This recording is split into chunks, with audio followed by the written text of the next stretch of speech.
Salah satu keinginan besar Ibunda Maryam adalah punya anak yang kelak jadi seperti Zakaria, berkhidmat untuk Masjidil Aqsa. Lalu beliau bernazar, kemudian hamil. Yang tadinya gak hamil-hamil, tapi gara-gara punya nazar gini, Allah beri dia rezeki hamil. Cuman sedikit berbeda dengan harapan beliau, bahwa yang diharapkan lahir anak laki-laki. Soalnya bukan gak mau anak perempuan, bukan. Karena tradisinya gak boleh anak perempuan berkhidmat di Masjidil Aqsa. Jadi masih pakai mindset tradisi Bani Israel. Tapi Allah pengen mematahkan mindset itu, pengen mengganti tradisi itu. Dengan cara sengaja Allah setting lahirnya anak perempuan. Dan anak perempuannya juga bukan anak perempuan biasa. Menurut saya itu perempuan nomor 1 di dunia yang paling istimewa. Ada 4. Asia, Maryam, Khadijah, Fatimah. Nah 4-4-nya nih sempurna. Tapi kalau buat saya tuh cerita-cerita Maryam tuh luar biasa. Walaupun kita tidak mengecilkan sama sekali Khadijah dan Fatimah, dan itu luar biasa juga. Cuman kalau Maryam sampai nama surat Al-Quran jadi nama dia gitu kan ya.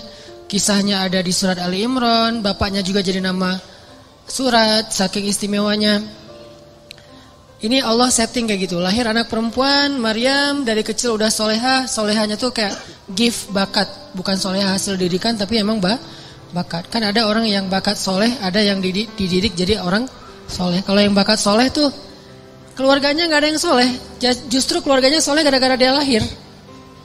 Jadi setelah dia lahir berubahlah keluarganya, ada yang kayak gitu kan, gift dari Allah ya. Mungkin doa-doa dari kakek buyut entah kesekian. Nah pas Maryam cukup umur, usia masih anak-anak juga tapi udah cukup umur, bukan lagi dalam asuhan, maka Maryam dibawa ke Masjidil Aqsa. Awalnya ditentang sama rabi-rabi Yahudi yang ada di sana tuh ditentang. Karena ini menyelisihi tradisi mereka.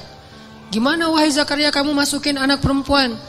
Ini aib buat kita, ini gak boleh dan seterusnya. Akhirnya Zakaria meyakinkan mereka, membujuk mereka, sampai Zakaria bikin SOP. Udah tenang aja, dia gak akan ganggu kalian. Dia akan kita berikan mihrab sendiri, dia nanti ada jadwal sendiri, dia tidak akan ikut dengar taklim.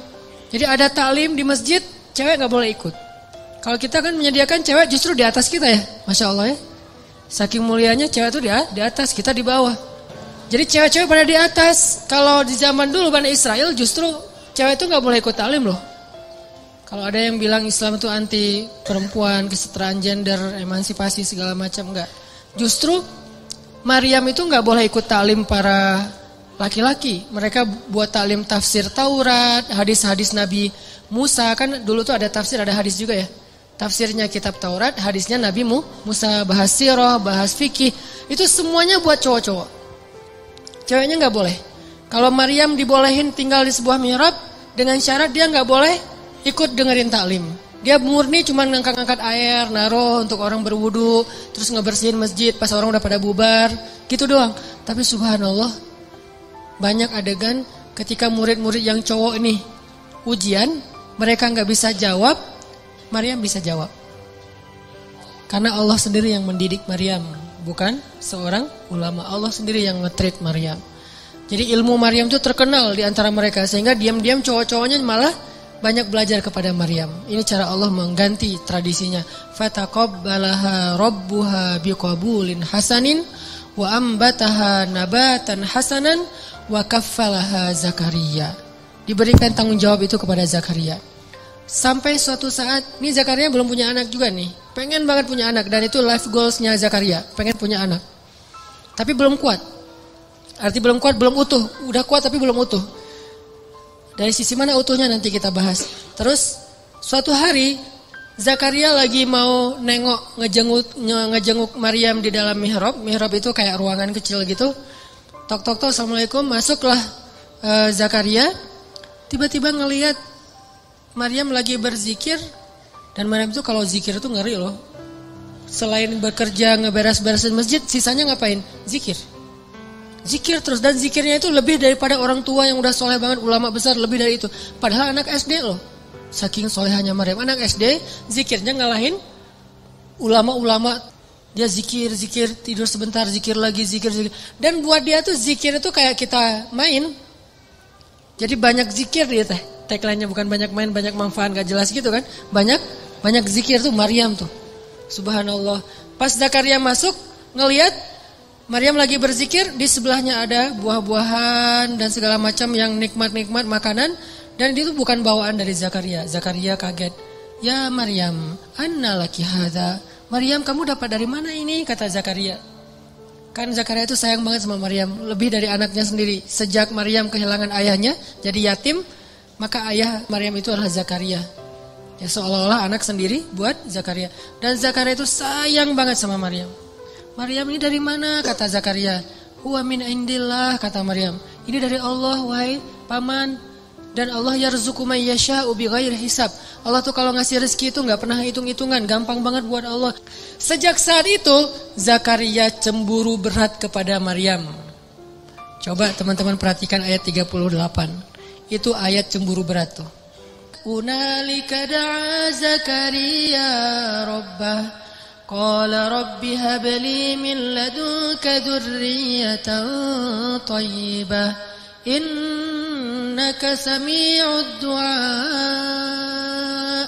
Pada saat itulah Zakaria berdoa kepada Rabbnya. Pada saat apa? Pada saat Zakaria ngelihat Maryam ini udah keren banget. Ada adegan sampai dikasih makan dari langit. Zakaria udah gak tahan lagi, pengen banget punya anak kayak gini nih. Hunalik, pada saat itu di sana. Jadi kalau hunaka itu cuman di sana doang, kalau hunalika di sana dan pada saat itu. Ketika Zakaria terkagum-kagum tuh udah luar biasa kepada Maryam, hunalika da'a Zakaria rabbah.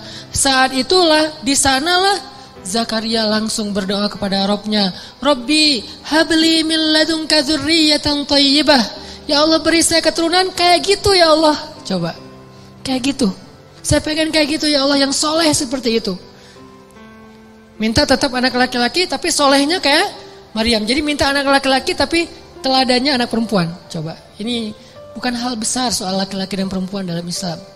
Kadang teladannya laki-laki, kadang teladannya perempuan, dan itu hal yang bukan not big deal lah pokoknya.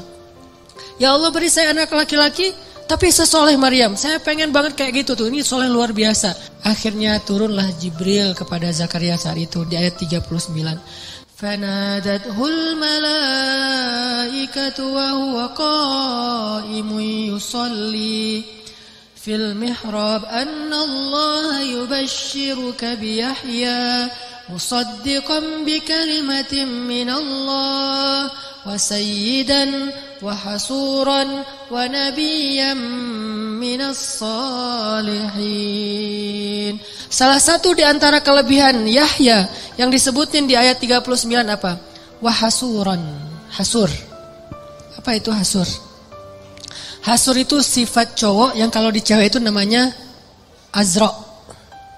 Kan julukan Maryam itu Maryam Al-Azra. Apa arti Maryam Al-Azra? Saint Mary. Itu bahasa Inggris yang diambil dari bahasa Arab. Saint itu artinya suci. Jadi Azra itu suci. Suci dalam arti apa? Gak pernah disentuh oleh siapa-siapa. Walam yamsasni basyaru walam aku baghiya. Saya itu gak pernah disentuh laki-laki dan bukan perempuan yang murahan.